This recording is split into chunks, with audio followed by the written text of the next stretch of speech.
The Corporation Commission regulates Arizona utility rates. Candidate Greg Patterson has taken thousands of PAC dollars from utility bigwigs. Candidate Carl Kunasik has accepted even more utility money. I'm Jim Heath. I've never taken a cent from utilities. As a top aide at the Commission, I learned that basic utility service is your right, not a privilege. I'm Jim Heath, and I'll fight for low rates. Jim Heath, he's our candidate.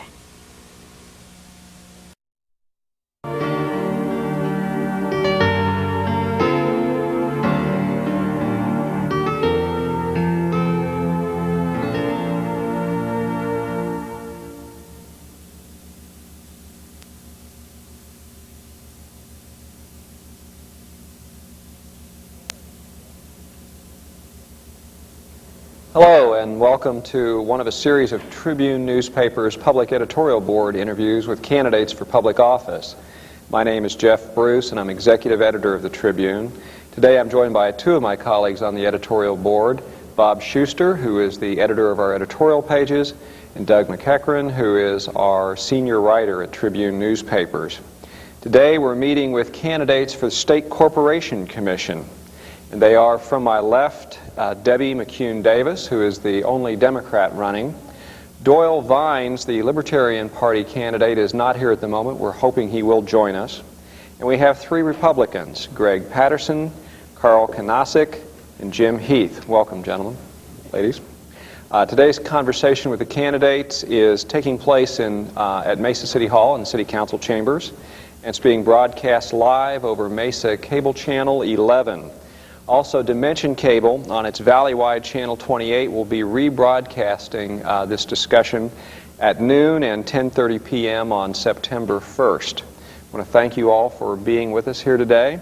What we'll do first is give each of the candidates a couple of minutes to make opening remarks, if you would.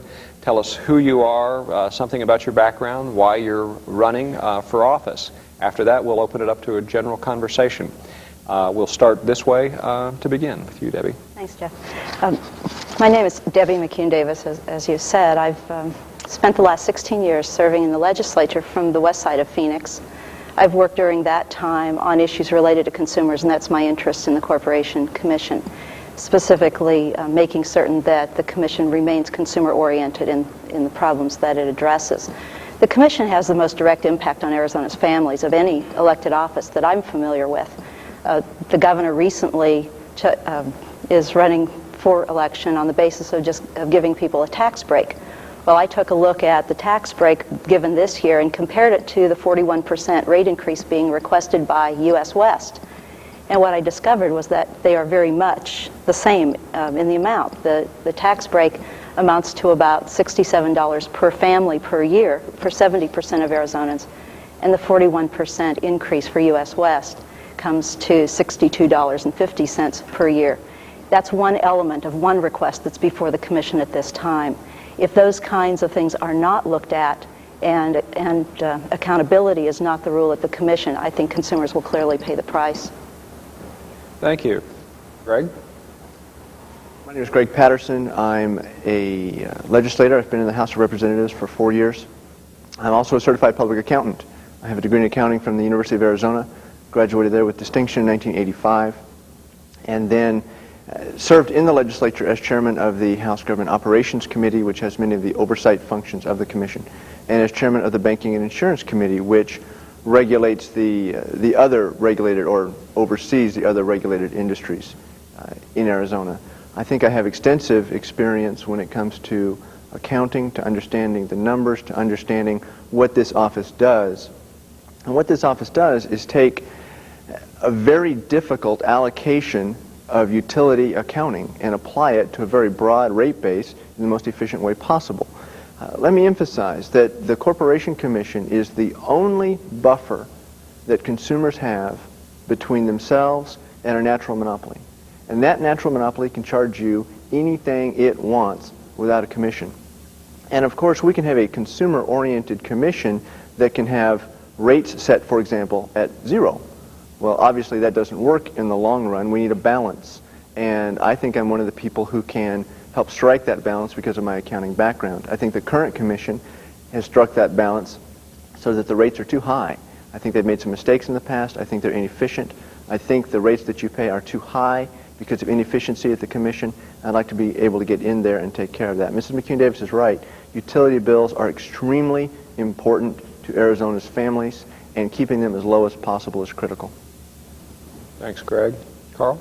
Thank you. And first, I would like to thank you and the Tribune staff, your staff, for taking this opportunity to help inform the public, because as much as we try to get around, we will never get as much as exposure as you're providing here today, so I commend you for your public service effort there.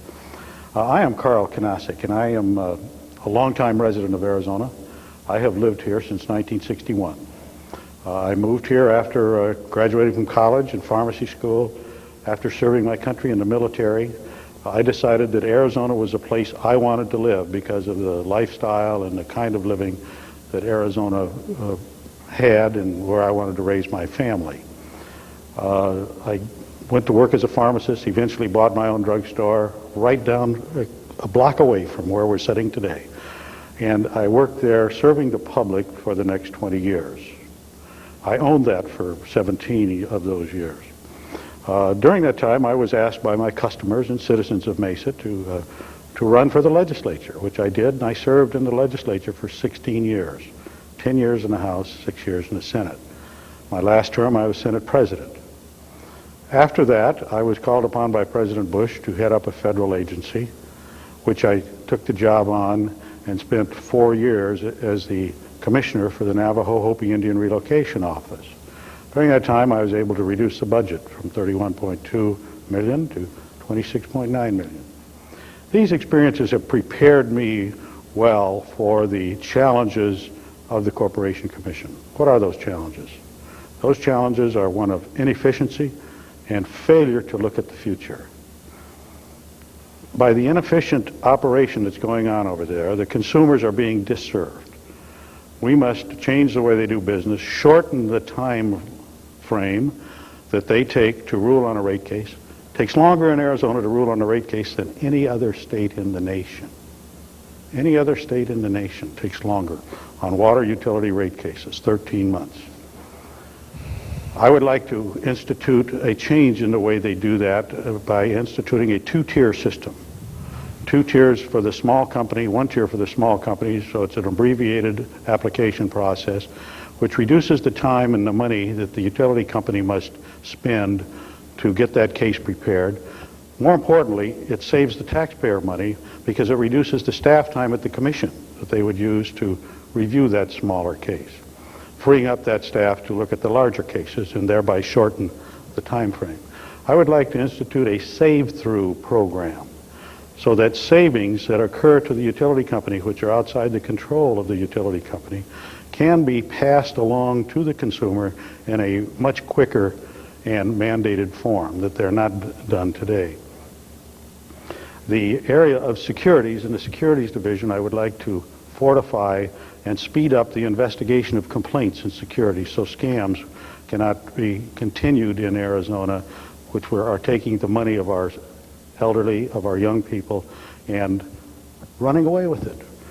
Furthermore, our Securities Division takes, I think, a little too long to look at new issues, which denies Arizona the opportunity for jobs by bringing new business and Arizona-spawned business into the marketplace.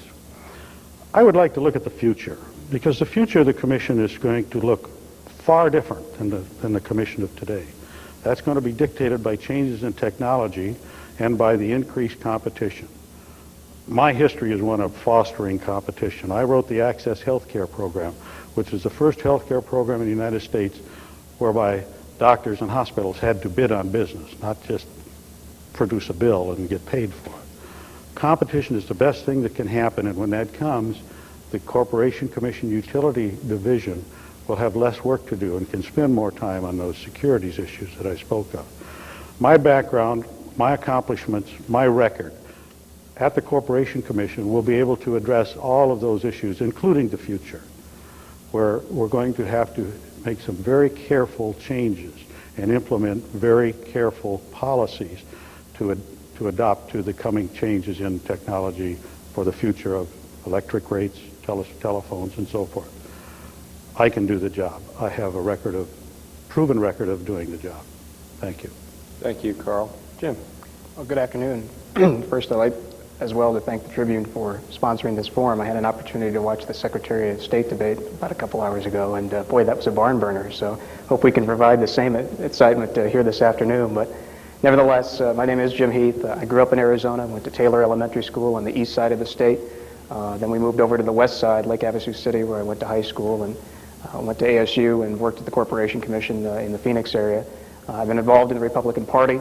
I was a former chairman of the Mojave County Republican Party, and in 1990 I had the honor of being selected the Arizona Republican Man of the Year.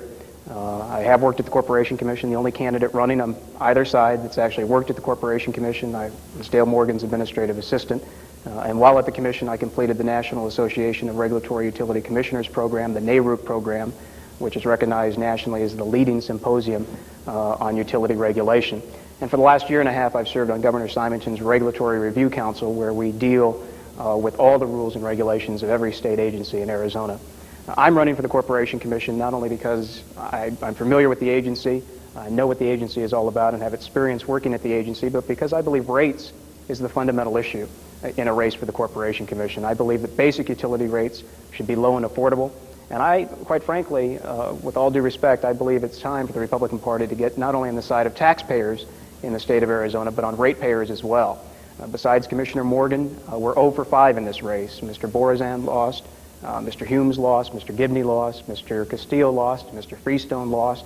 And I believe we're going to lose again if we nominate the wrong person on the Republican side who is clearly associated with utilities and not consumers. And I'm pleased to say only one of us sitting here today has the endorsement of perhaps the most recognized pro-consumer elected official in the state of Arizona, Attorney General Grant Woods, and that's me, and I'm proud to have Grant Woods' endorsement. So I guess the bottom line for me is the issue is who the consumers in the state of Arizona beginning next January can trust every day to go in there and look out and make sure that utility rates are as low and reasonable and affordable as possible, and I believe that's me. Thank you. Okay, I'm going to, this question is directed at the Republican candidates for this office, and I'm going to play devil's advocate for a minute. For over a decade, voters in this state have felt comfortable with a Democrat-controlled Corporation Commission, and I think for the reasons you mentioned, Mr. Heath. Is that valid or not? You're running for this spot. Republicans have been, correctly or incorrectly, associated with utility interests. Should voters now change and elect a Republican? As you know, all of the areas of Arizona government have been dominated by Democrats. There hasn't been a Secretary of State who was a Republican for a long time. We have a Superintendent of Public Instruction. I think we have an advantage in that we're running against a Democratic commission. It's very easy to stand up and use demagoguery and say, we will slash your rates or whatever.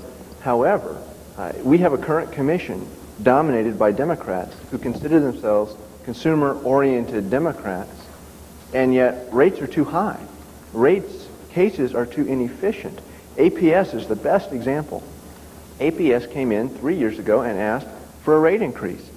The RUCO, who represents consumers in this, residential consumers, says they don't deserve one. 0 should be the rate increase. The commission's own professional staff said about 2% would be fair. The commissioners gave them over 5%. APS is profitable. APS's rates are high. Why did they double the staff recommendation? The current Democrats on the commission? I don't know. But I do know that 3 years later, APS came in and asked for their own rate decrease, which takes it conveniently enough about to the same level that the staff had originally recommended. Well, what happens in the 3 years when you paid rates that were too high? I think that's inappropriate. I think it's clear the rates have been too high. I'd like to correct what in fact is misinformation. APS did not come in voluntarily and roll back their rates. The staff at the commission did a monthly review of the documents that are filed at the commission, and on that basis, they called APS in, and they began a negotiation that resulted in a 2.2% rollback. So it is not accurate to suggest that that happened as the result of initiation by the company. But there was, and above and beyond that, if they had not received the 5.5, excuse me, I guess we just kind of jump in here. Sure. Yes, we do. I did. Good. When are you going to jump? The 5.5% increase that they got a few years ago, look, if they had not gotten that, Standard & Poor's and other rating agencies are going to lower their bond rating, and they wouldn't have been in an economic and a viable situation a few years later to come back and offer, for the first time in APS's history, a refund to consumers that amounts to about a $2.50 decrease in electric rates per month. So that was a proper decision that staff and commissioners made a few years back. There was no mistake there. That was the proper decision, and it worked out for the benefit of consumers today in 1994. And you can go beyond that, too. You can look at the trends. If you go back the 10 years that the Democrats have controlled the commission, you'll find that rates have increased about 10% over that 10-year period. But if you go back to the 10 years before that, what you find is a 150% rate increase that drove rates so high that it took some very tough and very heavy-handed leadership to bring the rates back down into range. We're not the highest in the nation, but we are still far too expensive, and we need to continue exactly what's gone on at the commission. That's a very strong demand for accountability. I would like to address the prior 10 years because those were the Carter years where we had 20% inflation. We had rampant inflation and increases that have never been matched in the history of this country. That accounted for a lot of those increases during that 10-year period that you're now discussing. Not to mention fuel costs and interest rates. We could generalize that. There's no question about there were cost increases, but at that same time, the commissioners who were in office allowed utility executives to write the orders that were issued. The FBI was in and out of the commission all the time. There were improprieties going on there that no one has denied the existence of. There's no question but that at that time, consumers in Arizona were very troubled by what went on at the commission. And that's the reason they've made the decision to move Democrats into those seats, and I believe they'll keep one there. Well, look, can I just pick it back? One final thought, Bob, on the question, and that's correct. Republicans controlled the commission in the early 1980s, and we've not controlled it since, and those outlandish and outrageous increases occurred in a large part in the early 1980s. But look, we Republicans are supposedly on the side of... Earl, do you feel that those increases in the 70s were justified?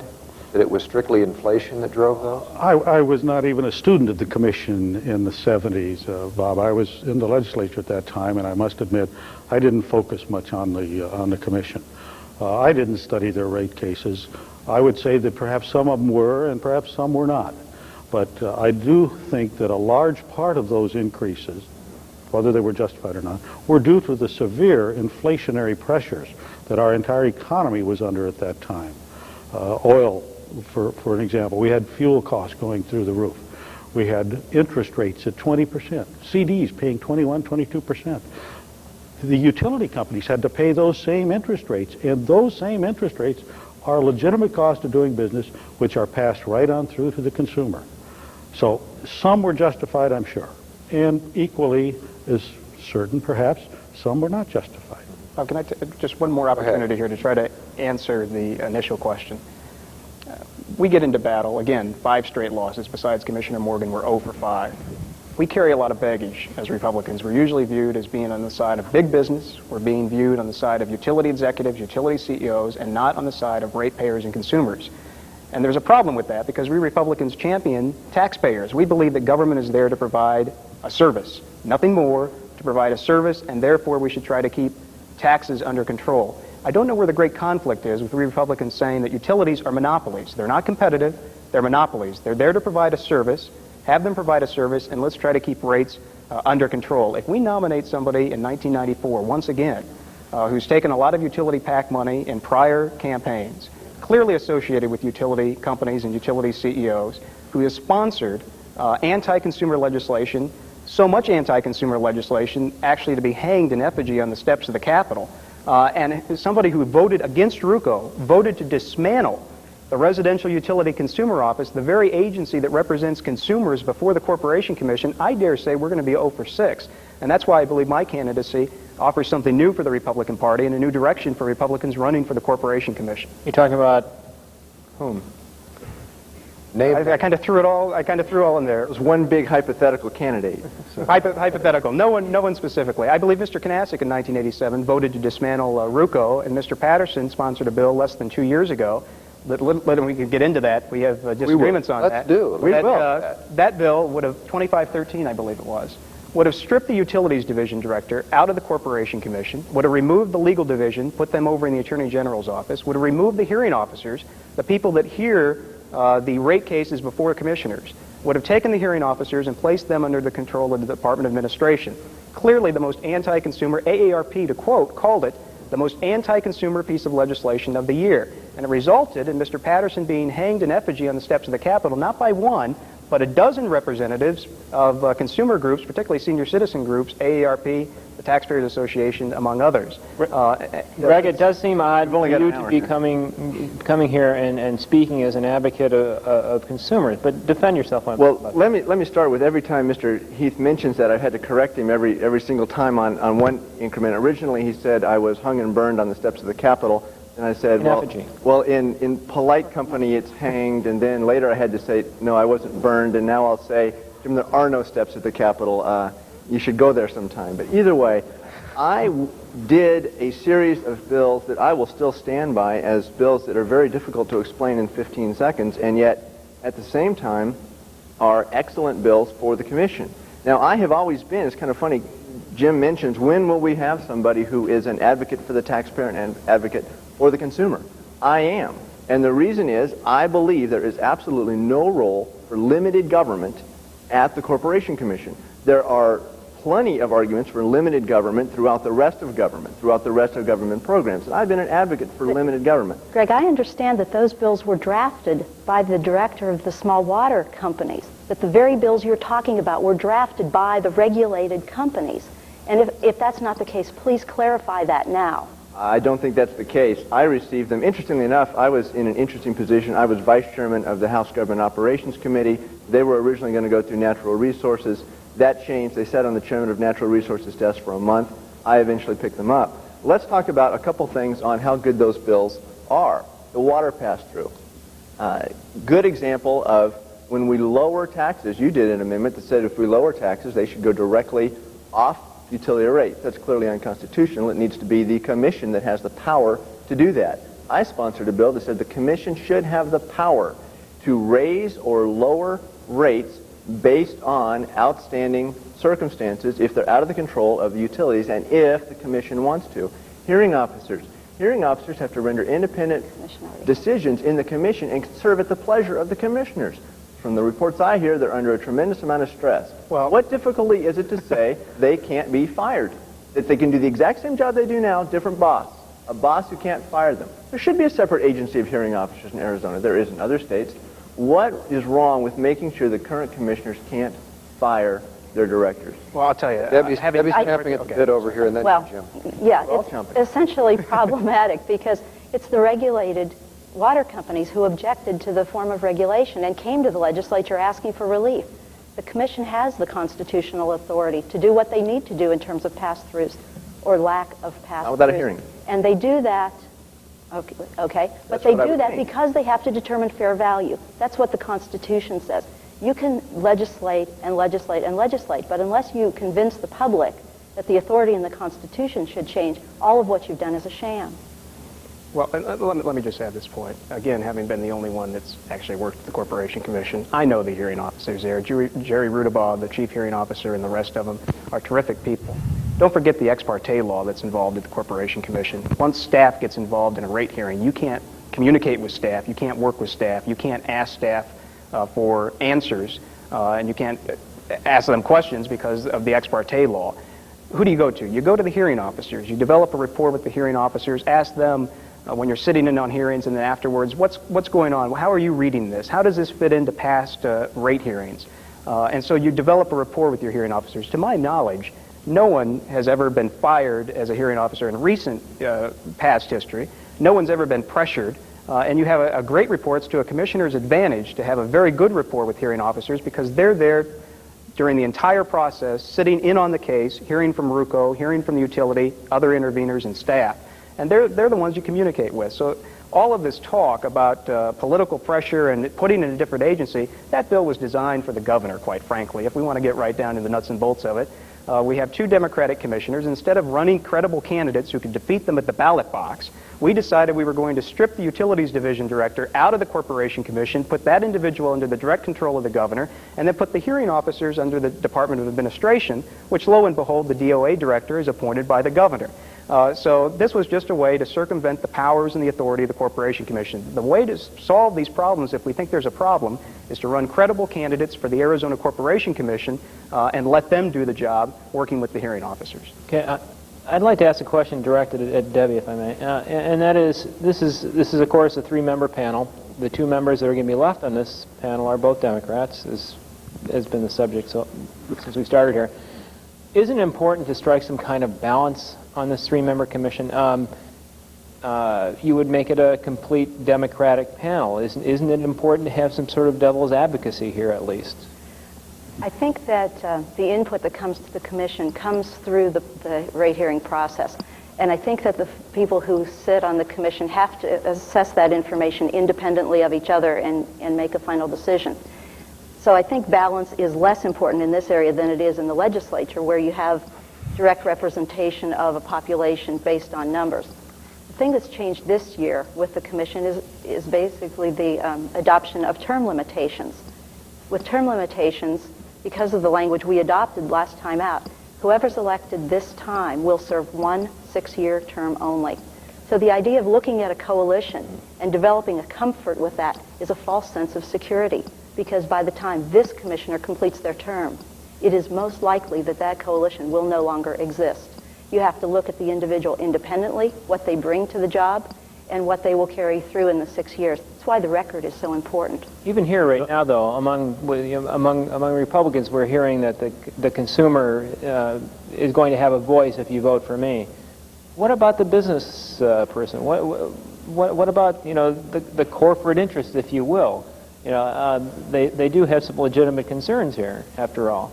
Who are they going to go to on if you should win this election and say you're going to represent my interests here in some way? I think their interests will be represented. The process is a formal process, and the decisions are made based on what's put in the record. They hire attorneys, and they come through the process as interveners, and they represent their interests very, very well. I'm not interested in moving into a negative environment business-wise. I'm looking at Arizona's future in terms of growth. I know economic development is absolutely critical to this state, but I think that there's real risk to consumers if we move too quickly into a competitive marketplace. And I know there's tremendous pressure on this legislature and on this state government to do that. Doug, you ask a very good question there, because even though there is a Democrat majority on the commission now, it takes both parties to exercise ideas and to float out ideas. Right now we have a quote, according to Mr. Heath, a pro-consumer group, and yet one of the big items that is costing the consumer money is the weeks factor. The weeks factor is having a very heavy influence on the bond rating of our utility companies. And those bond ratings cause, when they go down, cause increased interest. And that interest is passed right on through to the consumer. And it's because of the weeks factor that's over there now that dominates the philosophy. We do need some... You're talking about Marshall Weeks? Yes. And sort of amplify. Yeah, what is the weeks factor? The weeks factor is that the emphasis against business and for the consumer is actually hurting the consumer.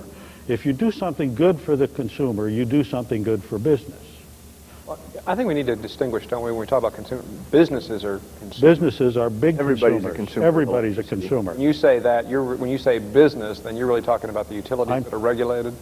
I'm talking about the other businesses in Arizona, but the weeks factor comes to play in the regulated utilities bond ratings, which directly goes back to all consumers. He's got a good point. Corporation Commission inefficiency costs residential consumers and industrial consumers in our economy extra money.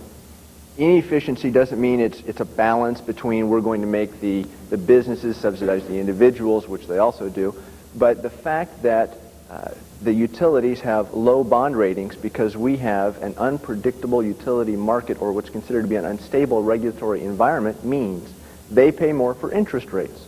Those interest expenses have to be passed on. The consumer ultimately pays for everything.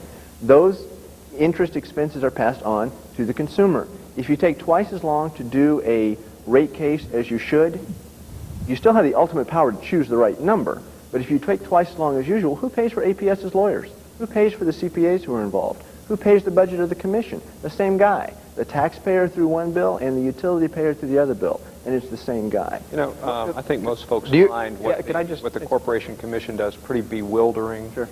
But there is one thing, and I'll let you talk here, but perhaps somewhere in there you all can clarify for me at least how it is on the one hand you're arguing that the utilities, the consumer is getting the short end of the stick because the utility rates are too favorable to the utilities, yet at the same time it's an unstable environment that lowers bond ratings. That would at least at one level seem inconsistent to me. Right. Well, let me, if I may, and I'll kind of encapsulate the last two questions. Corporation Commission, let's not forget that utilities are there to provide a service. They're monopolies. They're non-competitive. They're monopolies. So let's not lump small business and other businesses that are competitive and involved in the free enterprise system into the same category as utility monopolies. Yes, in the Constitution, Article 15 of the state Constitution, the Corporation Commissioner has to make sure that a utility has the ability to earn a fair rate of return, fair value. And that's very important because obviously if you don't do that, at some future point, a utility that's providing, whether it's a glass of water or electric lights or a telephone, it's going to come back to haunt you if you make bad regulatory decisions this year.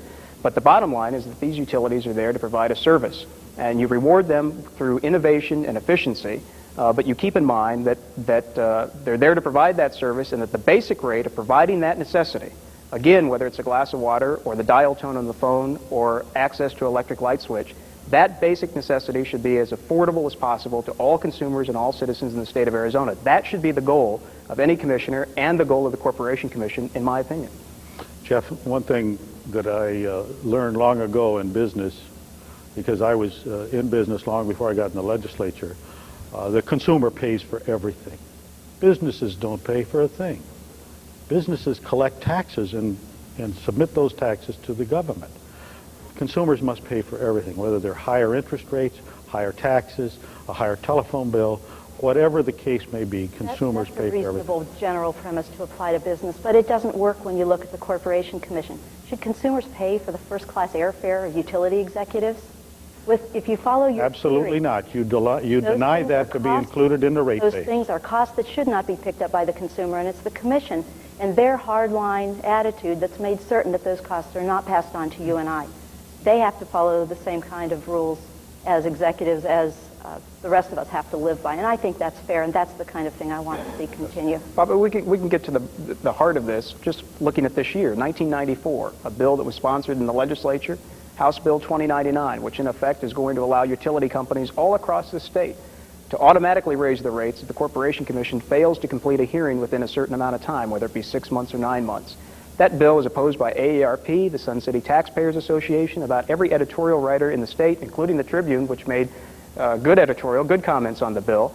And I'm proud to say I'm the only Republican here that testified at the legislature against it. There's nobody, I've been on the campaign trail for 9 months now, and I can tell you in predominantly Republican audiences, I've yet to have any Republican raise their hand and say, that bill benefits me.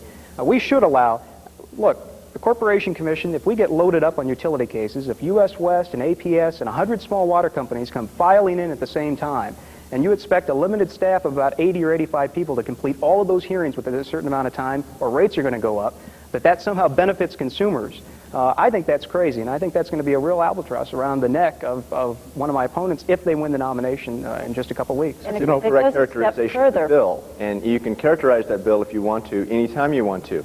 The Commission is the one that establishes reasonable rates, and the legislature has no more ability to change that than we can to change Life Symington's ability currently now to veto bills. There is language in that bill that Mr. Heath is going to read to you in just a second that says that the Commission shall provide that the utility may implement. The Commission shall provide that the utility may implement. The Commission has to allow the utility if they want to. A reasonable rate. Who defines reasonable of rates for utilities? The Commission does. Good example would be the U.S. West case where they come in and ask for an astronomical amount, and yet the Commission staff thought reasonable was, what, $200,000? RUCO often recommends that a reasonable amount is a decrease. How about coming in and getting an interim decrease? Those are reasonable. The utility is going to come in, they file a rate case. The Commission, if they need more time, is going to come up with a reasonable amount, which may be changed, it may be a lot, and it may be a decrease. But there are practical problems, even with what the suggestions are. Even if we created a system whereby we could have a temporary rate, what we found in other circumstances is that when a temporary rate that might be an overcharge is returned to the people who paid it, you can't find 40% of the people who paid it in the first place.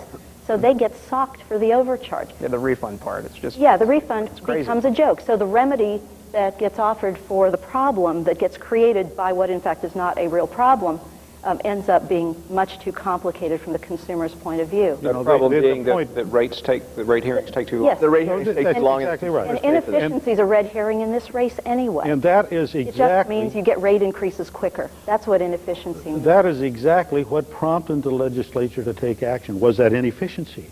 The length of time of rate cases, longer than any other state in the nation. That's deplorable. Carl, I've heard you say that for months. Excuse me, I was speaking. That is a deplorable situation, and that's why the legislature took a step to codify, to put in law, what was in the Commission's rules and regs. But Now, if it was in the rules and regs, and it's not being adhered to, what's wrong with the Commission changing their own rules and regs? This is what The happens. legislature saw fit to codify that. You know, we're hung up on an issue, and we've been talking about history. Let's talk about the future. When we get in 5 years, I predict you will not see the same regulatory need that you see today because of the changes in technology that are coming down. Retail wheeling, wireless communication. These things are going to bring competition to the consumer, and when you have competition, you don't have need for regulation in rates. I do think that we ought to talk about the new technology and what the Commission's role will be in that, but I do want to give both of you a chance to address that whole question of whether there is... Well, I keep hearing this number, that the longest in the country. And I've got the NARUC information as well. According to the last information, the average rate case in the state of Arizona takes 9 months. That's the same amount of time as other western states around us. And look, I leave it to you all to verify which one of it. Obviously, one of us is correct. Water cases in the state of Arizona are taking an average of 60 days. So that statement I believe, is incorrect. And quite frankly, those rules were adopted back in 1992 that shows from the National Association of Regulatory Utility Commissioners that I guess we're kind of comparing notes here. This is the following pages of the NARUC study. Carl and I have some disagreements on which page to read the NARUC study. But nevertheless, the problem here is not the limited amount of time of the rate hearings. Let's get to the bottom of it. If it takes 3 months, fine. If it takes 6 months, fine. If it takes 9 months, okay. But let's make sure before we pass rate increases onto the consumers of Arizona that it's warranted and that it's a valid argument and that the utility has proven their case before we pass those costs onto the ratepayers of Arizona, regardless of the time that it takes. And the other element that's being overlooked in this discussion is that the difference between the Commission rules and the law that was passed is that the Commission has the ability to stop the time clock if the utility refuses to provide information. But with the legislation, the clock continues to tick, and the time runs out while the utility digs in their heels and said, we won't provide you with that information. That's the fundamental problem with the law, and that's where it oversteps the constitutional authority of the legislature. I think what you need to do from a technical point of view is not leave free espresso out for all of it. Too much espresso on the campaign trail. A quick question for Mr. Heath. The weeks factor, is that in fact a reality? Well, I think when we take the oath to be a corporation commissioner in the state of Arizona, not only do you have to worry about the consumers and the citizens of the state, but you also again have to include that factor, which is in Article 15 of the state constitution, that a commissioner has to allow, and the commission has to allow, the utility the opportunity to earn a fair rate of return and fair value on their investment. If you don't do that, I believe you're breaking your oath and you're not upholding to the Constitution. So that's an important factor. That doesn't mean that you have to go out and earn it for the utility, and I think that's where we get into trouble. Yes, you should allow U.S. West the opportunity to go out and earn a 7% rate of return. That doesn't mean if they're only earning 1% that it's the fault of the Corporation Commission. I would hope that the CEOs of utility companies that are making $750,000 a year and flying around in first class and all the other things, I hope that they're there for a reason, and I would think that that would be to provide that the utility is doing its best to be efficient and innovative and to earn that rate of return that they're allowed to earn. So you are saying there is or isn't a weeks factor that needs to be counterbalanced? Commissioner Weeks and Commissioner Jennings and Commissioner Morgan, who I work with, I think they all do their best. The weeks factor, quite frankly, I don't think is a real issue. Okay, thanks. Business Week thought it was a real issue. The Business Journal, I believe it was, when they came up with it. I'm interested to know, since we currently have a Democratic Commission, are there significant changes on the Commission that you would like to make? I think APS's rates are too high. I think TEP's rates are too high because of current inefficiencies on the Commission. I don't think I've seen that argued against. I think the Commission was asleep at the switch when TEP had some disastrous management in the 80s. I think the Commission was asleep at the switch when they gave double what their own staff recommended 3 years ago for APS. So I'm just curious, we have consumer advocate candidates and a consumer advocate commission. Did they make mistakes in TEP and did they make mistakes in APS? Well, I'll take a shot at that, Greg, because I think, again, you rely on misinformation, and I don't know your sources, so I don't have a direct challenge in that sense. But the trouble that TEP got into in southern Arizona came when the executives, with the consent of Republican commissioners, sold off the Alameda power plant and then made an agreement to buy it back at higher rates. TEP went into basically the financial basement, and this commission has done the best they can to bring them back from that decision. That decision was made pre-1984. As I recall, there was a 1987 Wall Street Journal article, cover of the Wall Street Journal, about TEP that talked about how badly it was managed. TEP management problems have been consistent through the 80s, and ultimately consumers pay for that. How about APS? There's a brand new management team at TEP, and brand new management team doing an excellent job, right? And they are doing the best they can. They are currently the only utility whose bond ratings are below investment grade, and they are digging their way out slowly and steadily, and the consumers are paying the cost of that, not the investors who should have taken the short side of that stick. The Commission had a 1986 report, the QED report, that was very famous, that was by the Commission's own independent consultant, that said the utility was badly managed. Did they make a mistake when they didn't comment on that? Then let's go to APS. I don't think they made a mistake at all. I think their choices were difficult choices, and their specific choices were to turn it over to a bankruptcy judge to run a commission that was under, or a company that was under their jurisdiction, or to manage it and to encourage the managers of that company to turn it around. And that's ultimately what is in the process of happening. How about APS? 2% rate increase was recommended by staff, 0 recommended by RUCO, 5% by the Commission.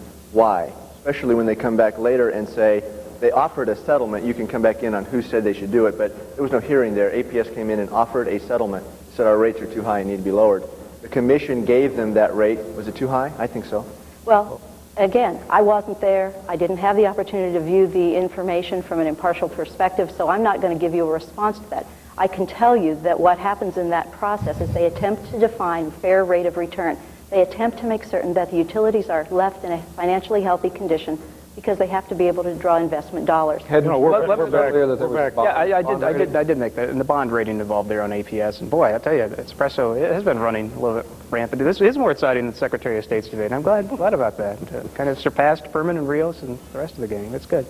TEP, look, when a utility gets involved in S&Ls and real estate and diversifies and gets out of the business of providing the basic necessity that a utility company is there to provide, then the shareholders are responsible. That's a management decision. And TEP, those decisions, I'm sorry to say, but most of those decisions were made in the early part of the 1980s before the current commission came on board, and that's unfortunate. But I think TEP, we're dealing with those problems now, and while their backs are still against the wall, I think we're making progress. And APS, just like I said earlier, if that increase had not been given a few years ago, APS would not, and let's not forget, for the first time in APS's history, in 1994, just a couple months ago, they came back to the Corporation Commission to offer, for the first time, a decrease in consumer rates. That would not have been possible, I argue, had that decision a few years ago not been made. Look, we're still arguing about the past. Let's talk about the future. Okay. If we had instituted a two-tier system, if we had some pass-through, save-through mechanisms, and keep in mind the Commission must rule on those, we could have freed up the staff to look at the TEP issue or the APS issue. These are things that should be done, should have been done years ago over there. Why does it take the 1995, essentially, to get these efficiencies in place? There has been no attempt to look at the future over there. We must get somebody over there with a vision, with an idea of how to implement changes that will help the consumer and the taxpayer and the Commission, because the Commission will be able to do their job more efficiently. Yeah, the term efficiently has been used a couple of times. My theme is they're inefficient over there. And to change the way they're doing their operation will free up and let them dedicate the staff to the things they should be doing instead of the piddly things, smaller utility companies, so forth, that they don't have any business getting involved with in the detail that they get involved with. Carl, I'd like to hear you explain what your slogan means, changing the way they do business. They being the commission. They being the commission. This is a commission that has put the lid on rising utility rates over time. Our utility rates are higher today than in 1986 when the Democrats took control. They are higher today, but they are higher today by a much smaller proportion than we had prior to that. They can't have put a lid on it. You'll notice that when the Republicans define costs, Good point. when they define, they stop at 84, which is exactly when the peak began to level off and to come back down into normal That's because of Reagan economics come in and the economy settled down, business got better, and expenses weren't, and inflation wasn't out of control. Let's look at telecommunications, the only one that's become competitive. Now, that's an interesting comparison. Instead of commission to commission, let's take the one industry that has become competitive and let the market decide. And since 1985, those rates have dropped 40%. So there's some interesting things. And speaking of the future, we're going to see that in retail wheeling. Retail wheeling is the ability to treat your electricity the very same way you treat your phone line. You buy your long-distance service from a different company that actually owns the wires to your house. And you should be able to compete. You should be able to say, SRP or PacifiCorp give me a better rate than APS. I'm going to shop around. And the tragedy is the Arizona Corporation Commission is doing nothing or has done nothing publicly that I'm aware of to address that, how to do that. California PUC, Public Utilities Commission, has ordered a program to be implemented or be in place by 2002. The state of Michigan is already utilizing wheeling at the industrial and commercial level. Detroit Edison just signed a contract with the big three automakers for 10 years of power. In doing so, they were able to give them power at a much cheaper rate. Now, wheeling is not the answer.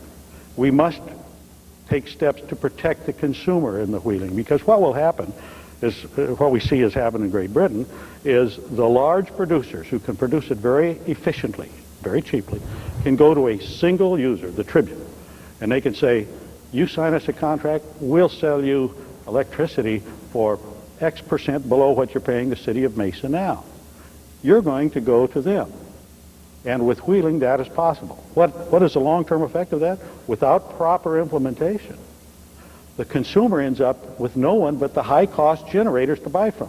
That's not fair to the consumers. They can already do that with cogeneration here too. Answer it. It goes back to something that Debbie commented on. This term will be a one go-around, 6 years beginning this year.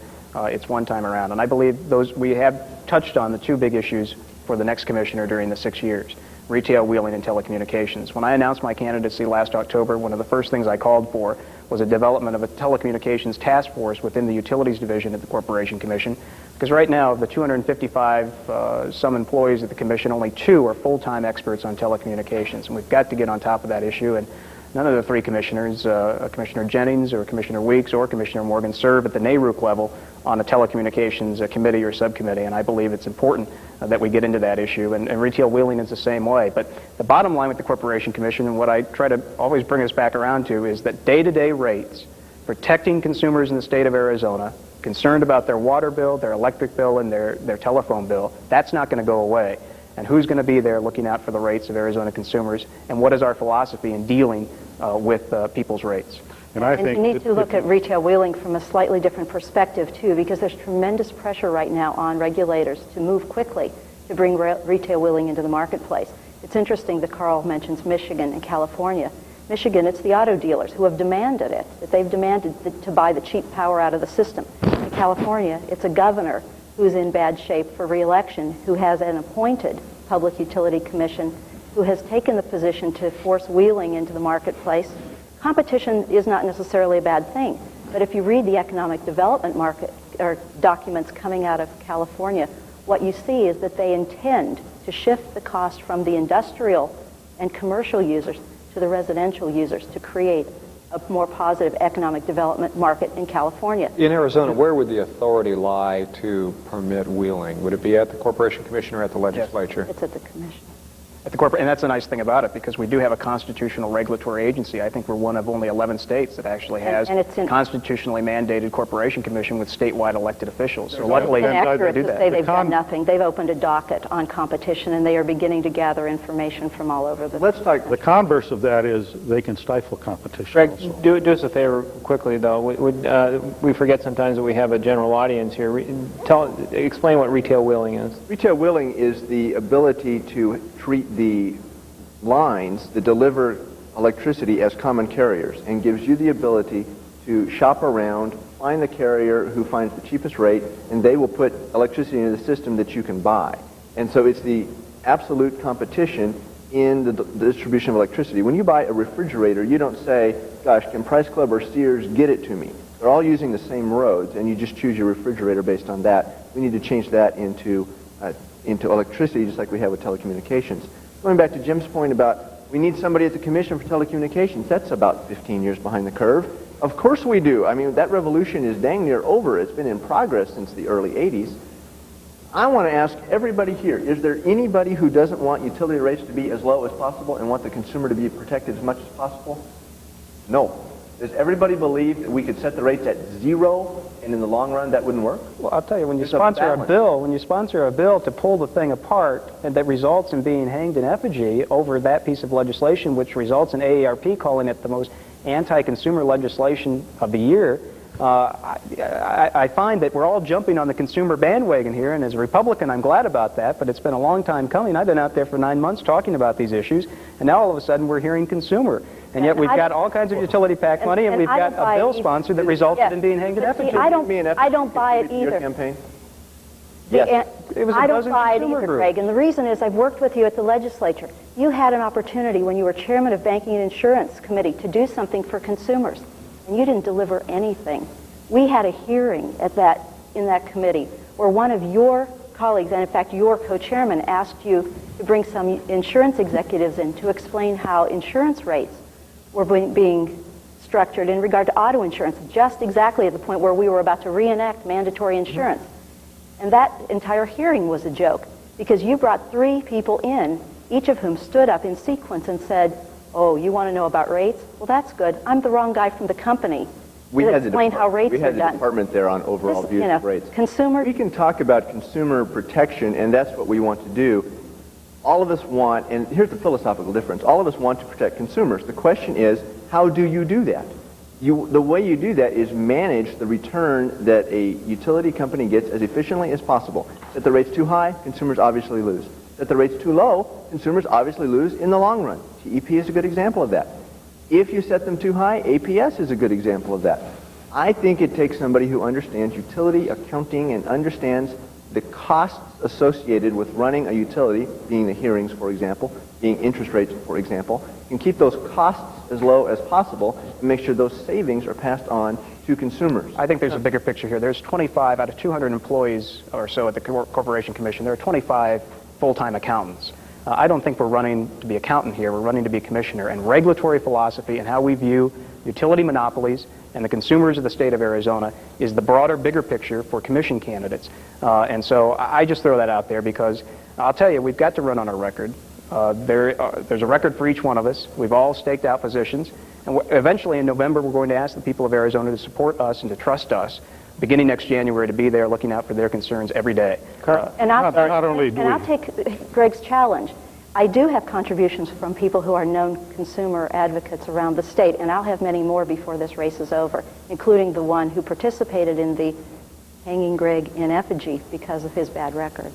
I like political stunts, and I could get any of you hung in effigy by pretty much anybody you want in about 15 minutes. Can we do it down here at City Hall? And since I made USA Today, it was Some of us the can most get literally famous I've hung. ever been. And yeah, the one person who arranged it, and I was there, the 3 or 4 people who were there, the one person who arranged it has contributed money to Mrs. McCune-Davis.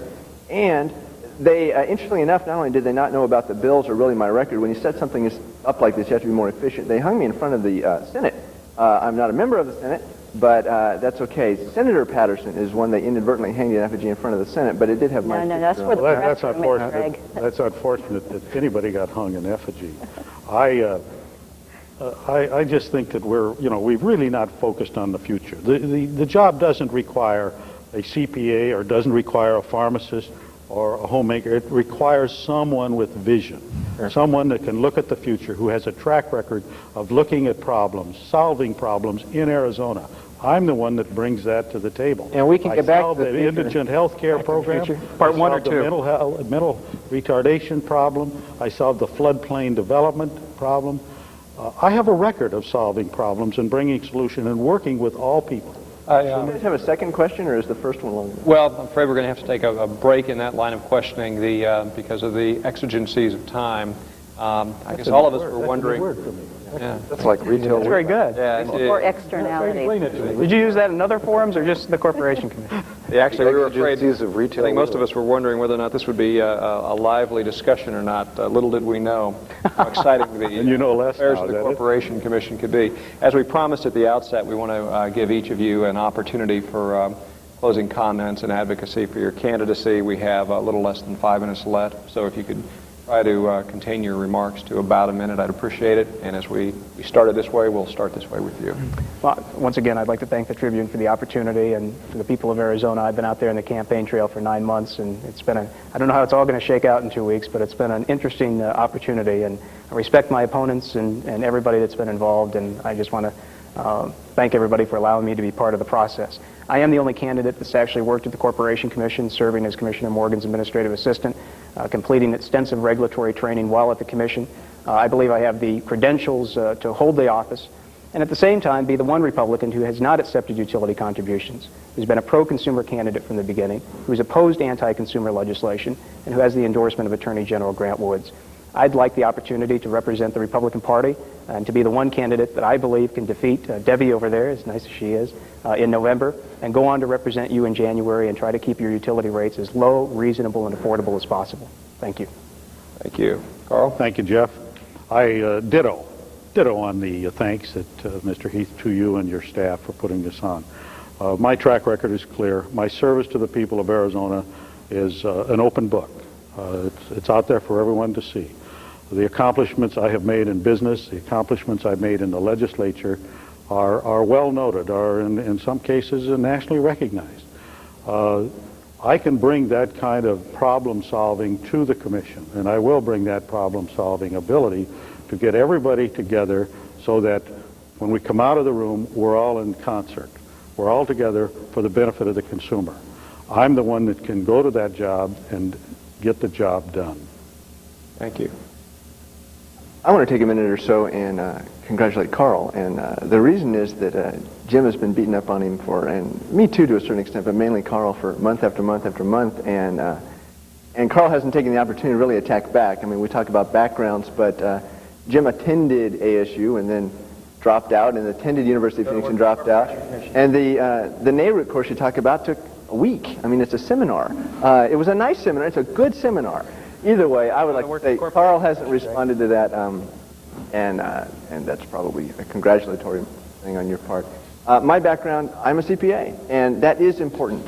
There are problems with the Commission where the Commission is inefficient in their understanding of staff and staff recommendations. I think the APS area was a mistake. I think the decisions they made with TEP were mistakes. Those are accounting issues. I think they needed to pay more attention to those issues, and I think that the Commission needs to be more efficient, and I think consumers need to be protected by that. Grant Woods absolutely is one of the most consumer-oriented people in public office. Jim got his endorsement. For some reason then he signed my nominating petition, so maybe he likes us both. You're only allowed to sign one nominating petition, and I would like to say I think he does have a commendable record. The race is an important one. Make sure you vote. I'm an accountant. I think that's a good position in this race, and would appreciate your support. Thank you, Greg. Debbie? It's interesting to hear the various perspectives on what needs to be done at the Commission. Carl says he wants to change things at the Commission. I don't think the public agrees with that premise. I think they are relieved that we're not dealing with the high rates of the 80s, and I don't think they're going to buy the line. Greg, your record at the legislature is dreadful from the consumer's perspective. I still have a hard time believing you're pursuing this office. And Jim, your intentions are great, but where's the proof? Show me a document you produced while you were at the Commission that resulted in something that benefited consumers. Show me a utility bill with your name on it. Let's get down to what's real here, and that is that this Commission is the only place where regular folks have protection from the business dealings of the utilities. who serve them exclusively. They're monopolies. We have nowhere else to go. It's the constituents who called me after they've already been through all of the things that the utilities offer to try to resolve the problems, where we've had to wade in on their behalf and try to settle differences. So this is not an issue to be taken lightly by anybody out there. If this commission begins to move away from the interests of the consumer, we'll all pay. And that is the basis that I offer my candidacy. Thank you. On behalf of Tribune newspapers, we thank all of you for being here with us today. That concludes our interview with the candidates.